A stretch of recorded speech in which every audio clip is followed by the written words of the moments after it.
Hi. I was thinking I would just drop in and talk about what's going on with Venus right now, because there's so much always going on in the sky.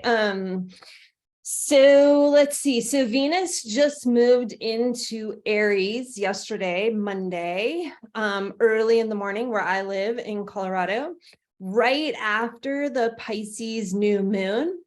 We also have Venus is about to move into the Solar Plexus Chakra tomorrow morning, really early again, all these things happening in the middle of the night. And then I thought I'd share some aromatherapy for what's going on as well. So if you're new to me or our channel here, I am Sheridan Semple, shamanic astrologer, spiritual aromatherapist, co-teacher of the Venus alchemy with the amazing Kaylin K. Castell.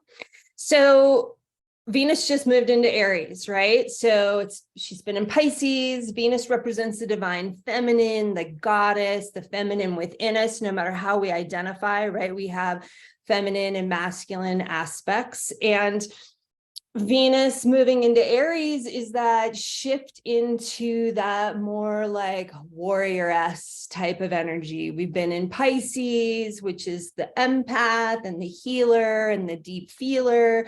And now we're moving into more of like the protector, that warrior-esque energy, that individuating into our own selves, finding our own strength and power, which is really perfect because we're going to move into the solar plexus chakra gate with Venus. So if you're new to Venus alchemy or following the Venus cycle with us, we track Venus through the sky following the most ancient myth that we have written down from ancient Sumer, modern day Iraq, those cuneiform clay tablets. And it's the story of Inanna, the queen of heaven and earth, and her descent into the underworld and her ascent back out of the underworld. And we're in that ascent time.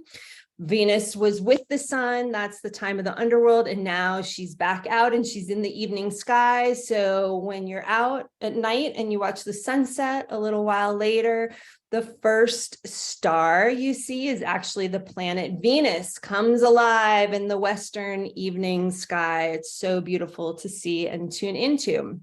So when the moon, the crescent moon, the waxing crescent moon, we just had the new moon, is going to meet with Venus in the sky, moving from Venus to Jupiter. So it's kind of like big sky viewing. Either tonight, maybe you'll be able to see the moon, but tomorrow night as well, like moving past Venus and connecting with Jupiter. So they're right there in the sky. It's nice visuals. But when the crescent moon meets with Venus in the evening sky, we move through a new chakra gate, following that ancient story where Inanna, the queen, actually Venus, right? It's a myth, a story written about the Venus cycle. Venus goes through these 7 gates on her journey back up out of the underworld. And so we're at the 3rd gate. We're coming to the 3rd gate tonight, early in the morning on Wednesday, where I am in Colorado. And that signifies we're moving into that solar plexus chakra that's about the personal power and will, and issues of like fear can come up here. That's definitely been coming up for me. I'm like, oh, wow, this is going to be my solar plexus journey through the fear that's in there. But it's this time really where we're reclaiming our power, right?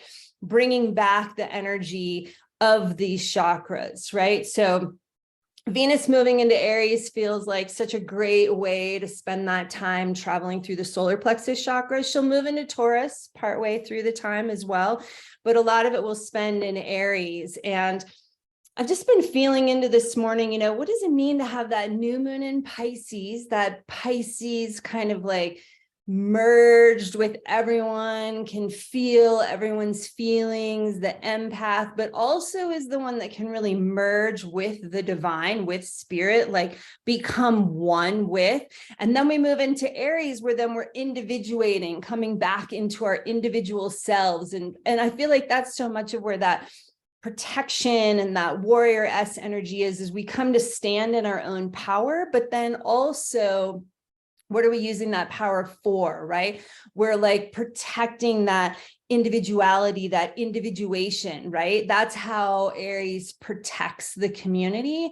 And there's such a beauty in that. And so how do all of these energies coming together, right? The Pisces new moon, the sun is in Pisces through all this time. We're in Pisces season of that deep feeling water, but our divine feminine is moving into the has moved into the fire and the power, strength, intuition realm, right? Like that's one way that Pisces and Aries really meet, is that intuition, that knowing and feeling. Those can feel similar in times.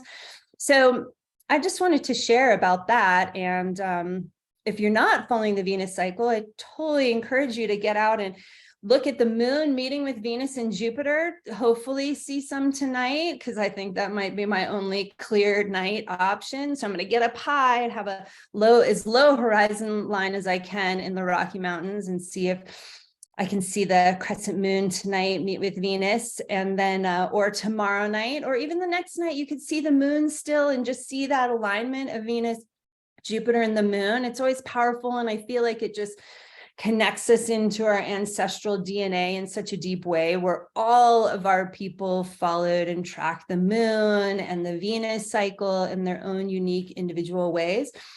And you could set an intention along with your new moon intention. It's not too late. And your intention for Venus moving into the solar plexus chakra, what are you wanting to reclaim and pull back into that power center of your body? Maybe more joy, as Venus will move into Taurus, more pleasure, lots of different opportunities, just tuning into what feels right, or what, would help align you more and more with your soul's path.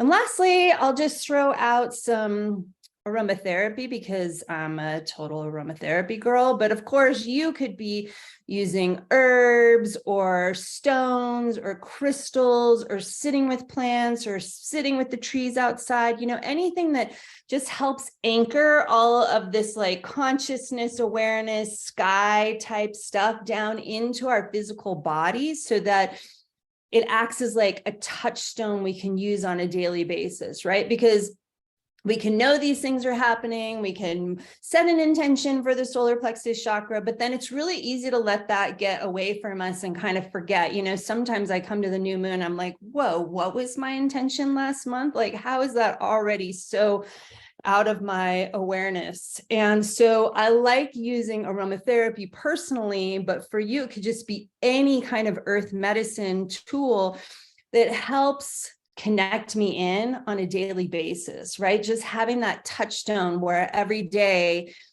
I use it, have the intention like, oh yeah, I'm moving through the solar plexus chakra, right? So through the sacral chakra, which is what we're completing now, I use Tazet's marigold, which is this like yummy, like orange, beautiful essential oil. And I use it every day on my on my sacral chakra, or pretty much every day as we were going through, and it would like help anchor and remind me, and I would tune into and pay attention to that throughout the day. So now tomorrow, when I wake up, we'll have shifted into the solar plexus chakra when the moon meets with Venus late tonight, early tomorrow morning. For me, again, in Colorado, it's different wherever we are in the world. I'm going to use Laurel Leaf this time. So Laurel Leaf is just this amazing oil, this essence that comes from the bay leaf plant. And it is about courage and helping us work through any like fear. It's very empowering. It brings us into our power more and more. So it feels so perfect for this chakra, as well as like I was thinking about, goddesses associated with Aries. And I've been reading a lot about Pallas Athena, we know as the Greek goddess. the warrior goddess, but she came from Pallas, who is this Libyan goddess, who Neith, who then became the Egyptian goddess Neith. But the Libyan goddess was this Amazon warrior goddess from Libya, and that feels so Aries to me. And when you see Pallas Athena, the Greek goddess, or Athena, she's often wearing a helmet, but she can also wear a laurel wreathed crown. You see that. And you can see that in other goddesses and gods from the Greek times, right? Because laurel is one that's known for, you would give it to the victor in any kind of competition, or it's associated with like baccalaureate. So like all colleges, their insignia will often have like the laurel wreath around it, right? So it's that's why you get that laurel crown. And so I thought, with this Venus and Aries time and moving to the solar plexus chakra, it would be nice to use laurel leaf on the solar plexus as we're going through this month. So wishing you well on your journey, reclaiming the power and energy at your solar plexus chakra, the Venus and Aries fiery time, while we're also in this Pisces empathic, watery vibe, right? So how do we create the alchemy that makes all of these different energies work and support us through this unique time that we're always going through? All right, lots of love. Thanks for watching. Bye.